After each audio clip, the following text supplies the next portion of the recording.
திருத்தணி வடமாநில இளைஞர் தாக்குதல் பற்றி 22 எக்ஸ் தளங்களை முடக்கணும் அப்படின்னு சொல்லிட்டு சைபர் டிஜிபி சந்தீப் மிட்டல் ஒரு அறிக்கை விட்டுக்கிறாரு. அந்த நிறுவனத்துக்கு ஒரு கடிதம் அனுப்புகிறாரு. அந்த வடமாநில சுவராஜ் வெட்டுப்பட்டதை அரசியல்வாதிகள் பேசலை, ஊடகங்கள் பேசலை, மாறாக சோஷியல் மீடியாவில் தானாக முன்வந்து ஒவ்வொரு இளைஞர்களும் ஒவ்வொரு பெற்றோர்களும் பேசுகிறாங்க. ஏன்னா இந்த பசங்களோட வயசு சின்ன, இந்த பசங்க வெட்டுறது ஜாலிக்காக வெட்டுறாங்க, முன்விரோதத்தில் வெட்டலை, புரியுதுங்களா? கோபத்தில் வெட்டலை, ஜாலிக்காக வெட்டுறாங்க, எடுத்துகிட்டு செல்ஃபி போடுறானுங்க. அப்போது இது எந்தளவுக்கு கலாச்சார சீர்கேடு. நாளைக்கு நம்ம பிள்ளைக்கும் அந்த மாதிரி நம்ம தானே வரும், நாளைக்கு நம்ம பிள்ளைகளும் இந்த மாதிரி இடத்துல போய் நிற்பானுங்க.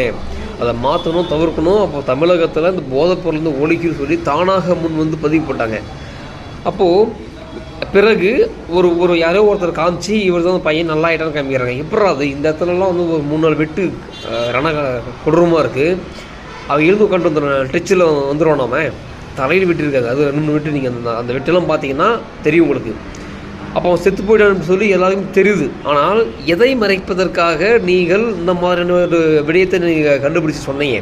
சரி, இன்றைக்கி சோசியல் மீடியா இருக்குது, இவ்வளோ பெரிய ஊடகங்கள் இருக்குது, இன்றைக்கி உலகம் முழுக்க பார்த்துக்கிட்டு இருக்கான். இப்போயே நீங்கள் இவ்வளோ அழகாக போய் சொல்கிறீங்க. இத்தனைக்கும் அந்த வட மாநில டிஜிபி அவரும் ஒரு வட மாநிலத்தை சேர்ந்த டிஜிபி தான்.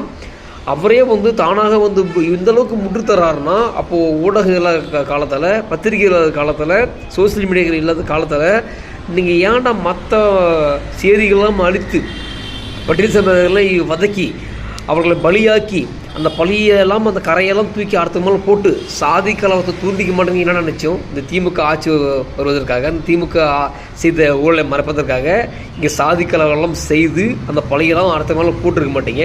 இங்கே மத கலவரம், சிறுபான்மையினையும் முஸ்லீம்களையும் இஸ்லாம்களையும் கிறிஸ்துவர்களையும் எல்லாம் சாதி இந்த மதவெறி சொல்லி இங்கே புனிதமான கடல்களெல்லாம் இங்கே அசிங்கப்படுத்தி அலுவலப்படுத்தி செஞ்சுருக்க மாட்டீங்க. இப்போ புரியாதா? வன்னியர்கள் பட்டியல் சமுதாயத்தை வதைச்சிருப்பாங்களா? இந்துக்கள் இங்குள்ள இஸ்லாம் மற்றும் கிறிஸ்துவர்களும் அடக்கியிருப்பார்களா? சின்ன சின்ன பிரச்சனை வரும். அதை எல்லாம் மோதகரம் ஆக்கி இன்றைக்கு தமிழ்நாட்டில் பாதுகாப்பற்ற சூழலை இந்த திராவிட முன்னேற்ற கழகம் செஞ்சுக்கிறதுக்கு அதுக்கு உறுதுணையாக இருப்பது இந்த பெரியாரிசம்.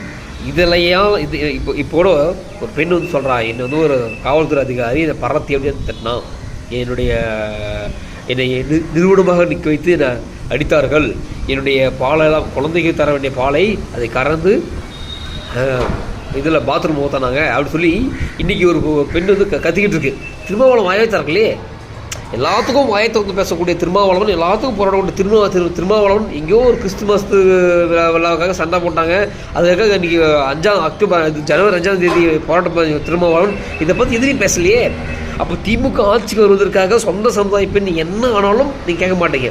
ஆனால் இதே மற்ற சமுதாயம் பேசியிருந்தால் கதறி இருப்பீங்க. மீண்டும் திமுக ஆட்சி வருவது எல்லா வேலையும் செய்வீங்களா நீங்கள்? இப்பயாவது இந்த தமிழக மக்கள் தெரிந்து கொள்ள வேண்டும். திமுக ஆட்சிக்கு வருவதற்காக வந்த பிறகு நிர்வாகம் பண்ண தெரியலனா அது என்ன வேணால் செய்யும், இப்படி வேணால் செய்யும். தயவு செஞ்சு புரிஞ்சுக்கோ தமிழா, உன் இனத்தை நீயே அழிச்சிடாத.